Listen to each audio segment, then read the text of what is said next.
السلام عليكم. يلا بقى نحضر مع بعض احلى سلطه بدنجان او مسقعه البدنجان. لازم فطارنا الصبح ما يحلاش طبعا غير بالبدنجان مخلل او بدنجان بيكون مسقعه كمان. هعملها لكم النهارده بطريقه سهله وبسيطه وفي دقيقتين بس هنعمله. جربوها هتحبوه، قولوا لي رايكم في الوصفه. حلو جدا وسهل وبسيط ومكونين موجودين بس في البيت. لو رايحه هتحبيها جدا زي ما انا بحبها على طول، وهتعمليها في البيت على طول، مش هتشتريها تاني من بره عشان احلى واطعم بكتير 100 مره زي بتاعت بره. بس قبل ما نبدا لازم تسموا الله وتصلوا على رسوله وتنزلوا تشتركوا في القناه عشان يوصلكوا كل جديد. انا هستخدم ب2 بدنجان من الرومي و4 فلفل من البارد و3 فلفل من الحامي، ده اختياري مش اجباري، ده كل اللي هنستخدمه. اول حاجه هبدا كده اقطع اشيل الراس بتاعت البدنجان. هبدا كده هعمل شرايح من البدنجان هقشرها. انا مش هشيل كل القشر، لا هعملها شرايح بالمقشره بتاعت البطاطس.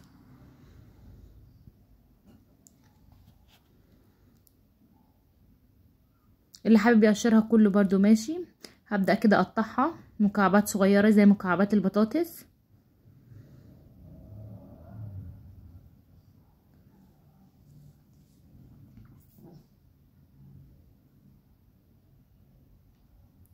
بصوا كده بعد ما قطعت كل المكعبات وخلصت 2 بدنجان هرش عليهم رشة من الملح. هنا عندي طاسة سخنة ونزل فيها زيت ونزلت عليها بالبدنجان، هقليهم نص قلية عشان مش هياخدوا معايا وقت خالص عشان مقطعهم مكعبات صغيرة. من بقى ما يتقلوا معايا هبدأ اقطع الفلفل. هقطعه انا شرايح، انا مش عايزاه صغير قوي ولا كبير قوي كمان، انا عايزاه وسط. هنا عندي فلفل حامي 3 اختياري مش اجباري، اللي حابب يحط ماشي، بس هيدي طعم للمسقعه والبدنجان حلو جدا. لازم المسقعه تكون حراقه شويه، يكون طعمها احلى، بتقعد يوم والتاني بتحلو اكتر واكتر كمان. كده بعد ما قطعت كل الفلفل هنا جبت الطاسه على النار ونزلت بمعلقتين 3 من الزيت. اول ما يبداوا يسخنوا معايا هجيب معلقه من الثوم المفروم، هفضل اقلب فيها لحد ما تصفر معايا تديني اللون الذهبي. بصوا كده بعد ما صفرت معايا وادتني اللون الذهبي، انا مش هخليها تحمر خالص.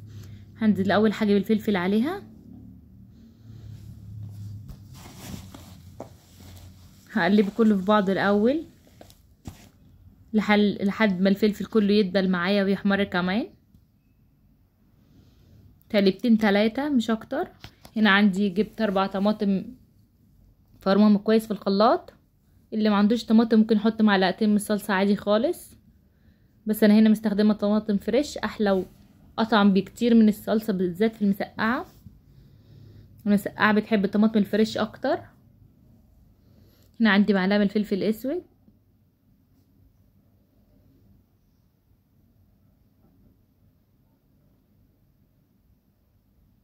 ومعلقه من الكمون، ومعلقه من الملح. دي كل البهارات اللي انا هستخدمها في المسقعه، هيطعموا لي المسقعه ويخلوا طعمها حلو كمان. انا مش هحط فيها اي حاجه تاني، هخليها مكونات طبيعيه بس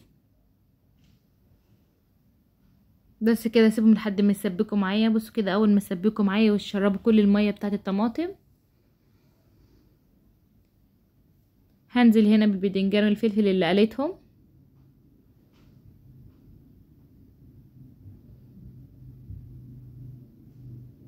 بصوا شكل المكعبات حلو قوي في المسقعه وما بياخدش وقت خالص في القليه.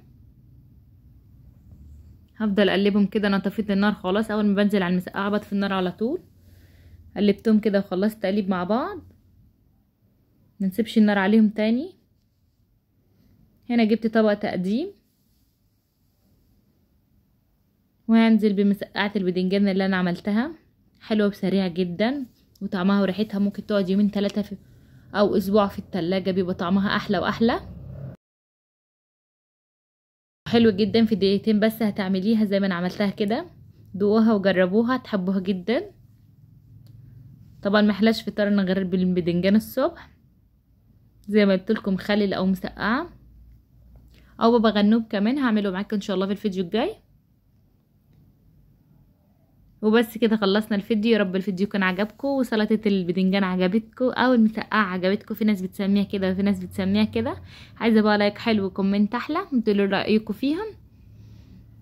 متنسوش بقى تشتركوا في القناة وتفعلوا زر الجرس عشان يوصلكوا كل جديد بقدمه في فيديوهاتي. لو عجبكم الفيديو متنسوش اللايك عشان بيفرق معايا في الفيديوهات، وان شاء الله اشوفكم تاني في فيديو جديد.